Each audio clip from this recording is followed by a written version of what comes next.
එක ව්‍යාජ වෙලෙන්දෙක් ඉන්නවා. පොල්ලට බූරුවෙක් අරගෙන එනවා. මොනා කියලාද බූරුව අරගෙන එන්නේ? මේ බූරුව වසුරු දානවා. වසුරු දානකොට බූරුවගෙන් වැටෙන්නේ මොනවාද? රංකාසි. ව්‍යාජ පශ්චාත් භාගයක් හදාගෙන ඇවිල්ලා තමයි දැන් පොලේ තියාගෙන විකුණනවා. අර ව්‍යාජ රංකාසි වැටෙනවා වසුරු දානකොට. එක වෙලෙන්දෙක් වැඩි මිලට ගන්නවා. ඇයි මම මේ අපි ගැන කියන්නේ? වැඩි මිලට ගන්නවා. අරගෙන ඇයි දැන් මේ බූරුව රංකාසි වසුරු දානවා? අපේ අම්මලා තාත්තලා හොඳට අහගන්න ඕනේ. අපි බූරුව නම් ගන්නෙ නෑ. ගෙදර අරගෙන ගිහිල්ලා දැන් බලාගෙන ඉන්නවා බූරුව වසුරු දානකම්. වසුරු දානවා රංකාසි නෑ. අය බූරුව රංකාසි වසුරු දානයි. ගියා පහුවදාම විකුණපු වෙලෙන්දයි ගෙදරට. යනකොට ගෙදර හිටියේ නෑ. බිරිඳ කියනවා මුදලාලි ගෙදර නෑ. පණිවිඩේ යවන්නම් ටිකක් ඉන්න. එහෙම කියලා ගෙදර හිටපු බල්ලට ගැහුවා. ගහලා කිව්වා මහත්තයා එක් කරගෙන වරෙන් කියලා. බල්ලා ගහනකොට දුවනවනේ බල්ලෝ. ඉතින් හොරතල් වෙන්නේ නැහැ. ඒ විදිහෙම බල්ලෙක් එක්ක අර ව්‍යාජ වෙලෙන්ද ආවා. ඇවිල්ලා දැන් අර බූරුව සල්ලි වල ගත්ත මනුස්සයට පුදුමේ මොකක්ද? මේ පණිවිඩ කියන බල්ලෝ ඉන්නවා. දැන් අර යකාට බූරුව අමතක වුණා. දැන් මොකේටද පොර කන්නේ? අපිමයි. දැන් පොර කනවා බල්ලා ගන්න. හැරිලා බැලුවොත් නරකද අතීතේ. එකපාරක් මදිද රැවටුණා. මේ හිත කියන වංචාකාරයා. බල්ලා සල්ලි වලට අරගෙන යනවා ගෙදර. ගිහින් දීලා බිරිඳට කියනවා මං ඒ කියන විදිහටම කියන්නද? තමුසෙ එන්න ඕනේ නැහැ මං හොයන්න. බල්ලට ගහලා පණිවිඩේ කියනවා. බිරිඳ පහුවදා මොකද කරේ? ඌමනාවකට බල්ලට ගහලා පණිවිඩ. බල්ලු පණිවිඩ කියනවා. බල්ල දිව්ව යන්න. දැන් පහදන්න බෑ. පහුවදා 25ක් 30ක් විතර ආවා. ගෙදර ගියා මුදලාලිගේ. ඒත් අර ව්‍යාජ වෙලෙන්ද ගෙදර නැහැ. ඊට පස්සේ ටිකකින් ආවා. ආපු ගමන් ව්‍යාජ වෙලෙන්ද බිරිඳගෙන් අහනවා ඇයි මේ මිනිස්සුන්ට සංග්‍රහ කරේ නැත්තේ? අර මිනිස්සු ආවේ දැන් වෙලෙන්ද උස්සගෙන යන්න මරන්න.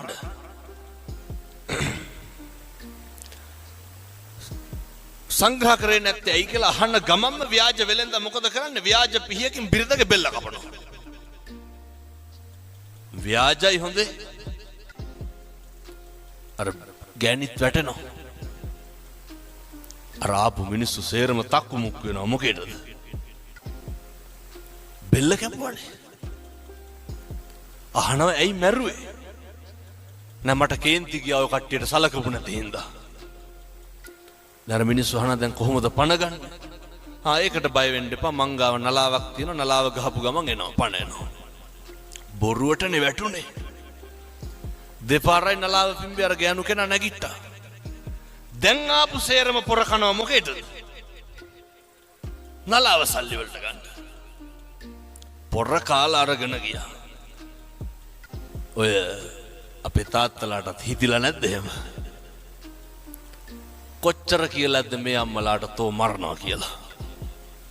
මේ පැතිවල එහෙම කියන්නේ නැතුව ඇති. මං කියන්නේ අනිත් පැතිවල ටිකක් තඩි ඔට්ටු තට්ටු වෙනවා වැඩි ගෙවල් වල. තාත්තලා කොච්චර කුණු හරපෙන් බැලලා ඇද්දනේ. මං කියන්නේ එහෙමයි බොහෝ පිරිස්. මෙහෙම කියනකොට තාත්තලා හිතන නැති. ඕකේ අනිත් පැත්ත. කෙසේ හෝ වේවා නලාව අරගෙන ගෙදර ගියා. පැත්තකින් තියලා දැන් හැන්දෑවේ ගෙදර ඉන්නකොට ගෙදර දබර දෙන්නගේ. නලාවක් තියෙන එකේ බය වෙන්න දෙයක් නැහැනේ ගහලා මැරුවා. ටිකක් ඉඳලම පිඹින්නම් කියලා හිතලා අරගෙන පිඹිනවා. පිඹට මල කඳන් වලට පණ එන්නේ. බූරුවට රැවටුණා, බල්ලට රැවටුණා, නලාවට රැවටුණා. මුළු ගමම ගියා ව්‍යාජ වෙලෙන්ද හොයාගෙන. අරගෙන ගිහිල්ලා ගෝණියකට දාලා කට බැන්දා. ගමම යනවා දැන් ගම් මුහුදට විසික්කන්ට. යනකොට මහන්සියටත් එක්ක මග තියලා පොඩ්ඩක් බුදිය ගත්තා. ගෝණිය හේතු කරලා හරක් 300ක් දක්කගෙන වෙලෙන් දෙක් යනවා. එඬේරෙක් යනවා. මේ ගෝපල්ලා බලනවා දැන් අර මිනිස්සු බුදු ගෝණියක් තියෙනවා. කට ලෙහෙලා බැලුවා. ඇතුලේ කවුද හිටියේ? අර ව්‍යාජ වෙලෙන්ද. ගෝණිය ලෙහෙනකොටම වෙලෙන්ද කියනවා ගෝපල්ලට කෑ ගහන්න එපා. මේ මිනිස්සු එක්කහුව වෙලා මම මේ හොඳ තැනකට කසාද බන්දන්න අරගෙන යන්නේ මං කැමති නැහැ. ගෝපල්ලා කල්පනා කරුවා මොකක්ද? හොඳ තැනකින් බැඳ ගන්න පුළුවන්. ඉවරයක් තියනවද මේ රැවටෙන එකේ? වහිනා වෙලා ඇහුවා වගේ නෙමෙයි හොඳේ හැදෙන්නත් ඕනේ.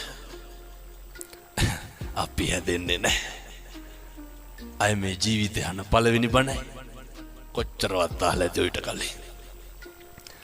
ගෝපල්ලට කියනවා තමුසේ කැමති නම් හොඳ තැනකින් බැඳ ගන්න පුළුවන් ගෝණියට බහැපන්.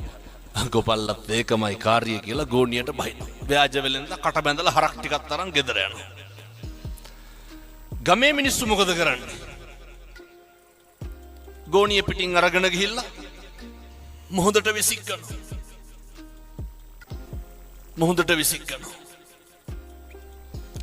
මුහුදට විසික්කලා බහුව ගමට එනකොට මෙන්න අර ව්‍යාජ වෙලෙන්ද ඉන්නව හරක් 300ක් එක ගෙදර. ගමේ මිනිස්සුන්ට පුදුමේ.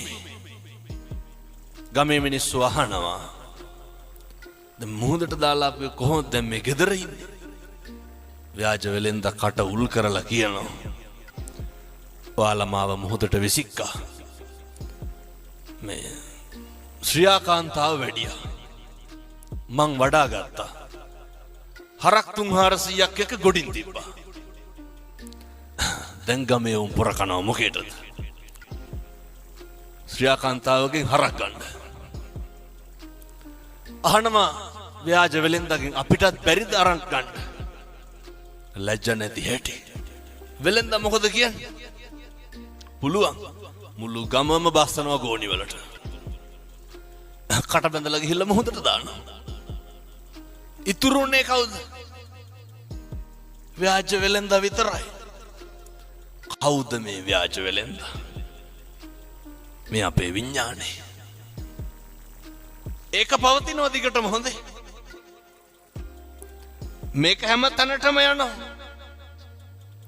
අඩු වැඩි වශයෙන් අපි මොකද කරන්නේ? විනාශ වෙන කම්ම රැවටෙනවා.